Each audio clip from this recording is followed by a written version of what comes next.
Gavin Rossdale. Welcome back to noise11.com. And it's good that we have you here to talk about new music this time. Great that we got to talk to you about coming down for a tour, but this is pretty exciting. The Art of Survival, a brand new album. And we didn't get a sneak preview of this album when you were down here, Gavin. No slipping the new song into the set list. Right. Yeah, no, that wasn't the case. I'm not even sure that song was written at that point.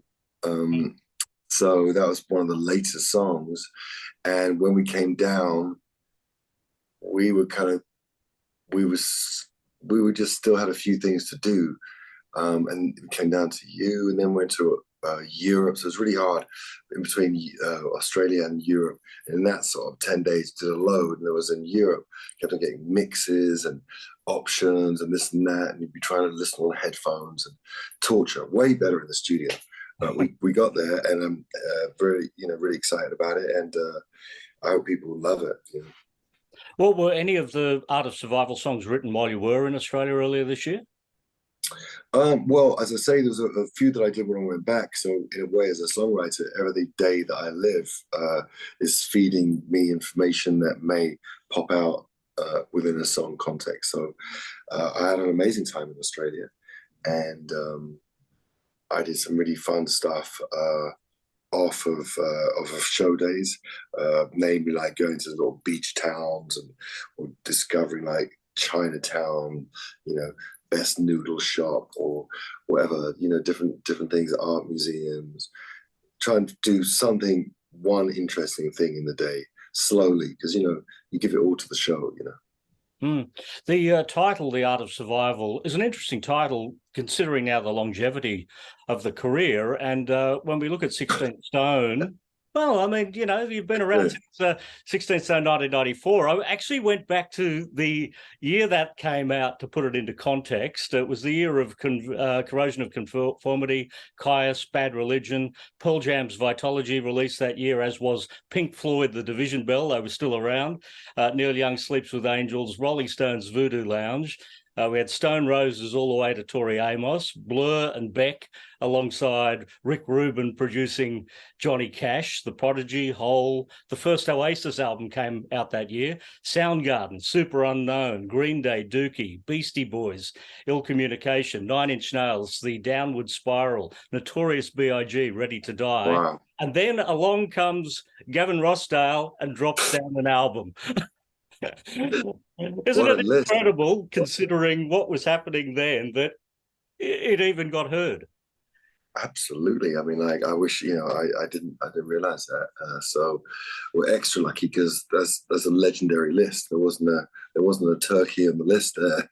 So there's all bona fide great bands. Yeah, and life is really surprising, isn't it? Where you find yourself and what you do, and it's hard to know what you can do outside of just be honest and do what keeps you interested and see what happens. Well, I tell you what, if you're going to drop your debut album in a list like that, you better bloody well be good. Which is probably why we have you around today, which explains The Art of Survival. Right. I mean, absolutely. For me, I just love, a job as a songwriter is it's a weird one because, like, it's my vocation, it's my thing. Like, words are my thing. Music's it's my world. I give my whole life to it. And sometimes I'm like, oh man, I should have done films, because rock music, I'm not sure who's listening, but it is really fantastic to nail it down, and try and create worlds, use songs as worlds to create to have these kind of these big songs that sort of should be emotional and powerful, but it's never forcing any ideas down people's throats, because you give a song, as soon as a song goes to you, it becomes your song. It's someone else's song. So I just thought that everyone has been through so much. The Art of Survival made really weird, perfect sense. Always trying to get the everyday in, what happens every day, and say it in an interesting way.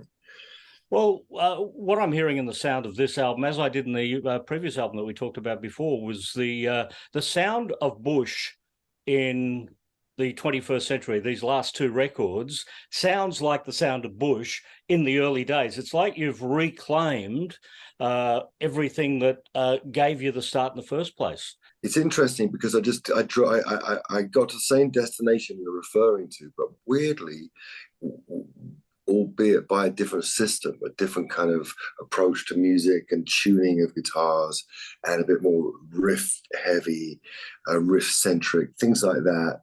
And that's what creates that sound. Ironically, we've had that sound a little bit in the band, but what I think that you're hearing, if I could be so bold, which I totally relate to, is the vitality of the approach and how it's become more, every detail counts, every verse matters, every chorus, every section of those songs, because we want it to be, crafted and do our job.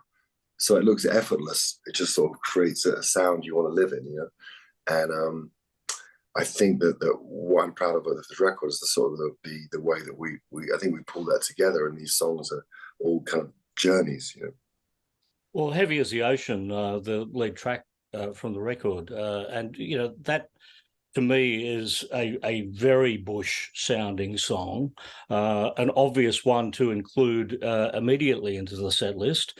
Firstly, let's talk about that song. When was that created? And then tell us a bit about the other songs that you will be considering for the set list. That was probably about January this year. January, February is when I started to write seriously. I've been tinkering around in my studio. That's why I sort of felt fresh. The year start fresh, and think about this record. A little bit of November, a little bit of December and January I started to write, and that's one of the first songs that I wrote, and it really seemed to, as soon as I heard the riff back and with the rhythm and stuff in my studio, I was like, it just felt like the right song to lead with, and it's helped me navigate whatever else whatever came after, whatever I chose from other people or whatever I wrote myself. Would always be sort of fashioned with that in mind, and taking the best of that, and that's what it laid the groundwork, really. So, what are the other songs that you would be considering for the set list moving forward? Oh, I think "Slow Me," which was I think the second song on there. I can't remember. I think I put the second. But there's also, I would like to, as we just create a situation where you have a bank of a lot of songs, and you play skeleton sets of what people need to hear, but you just change it all up and sort of keep it oscillating. And like on this tour, we've been playing with quite a consistent set. This is kind of ironic, but we get a bit lazy. We'll get into it, you get into a zone, and where all the cues are. And we've been playing in 107-degree heat, so nobody wanted too many changes. Just keep it simple for us.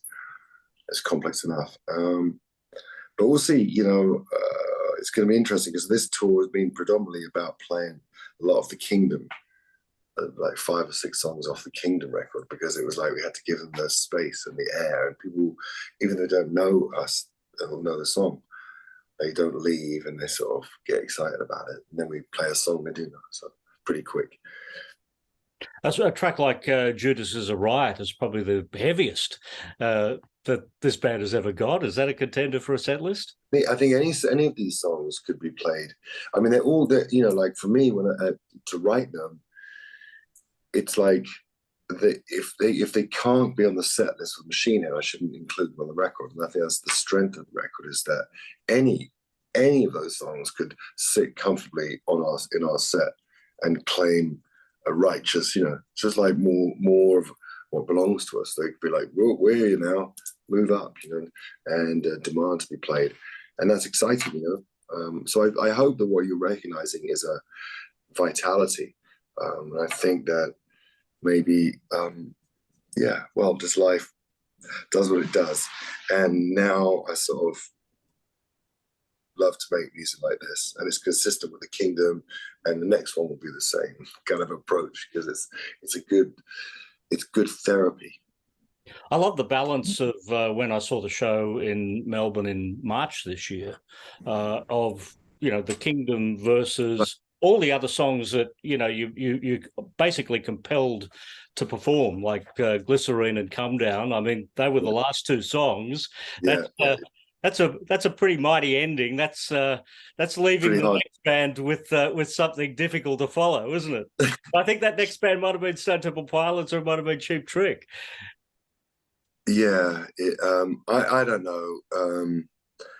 I love everyone that I tour with, but obviously when you're on stage, everyone wants to create the biggest impression and be everyone's, like everyone's wow moment.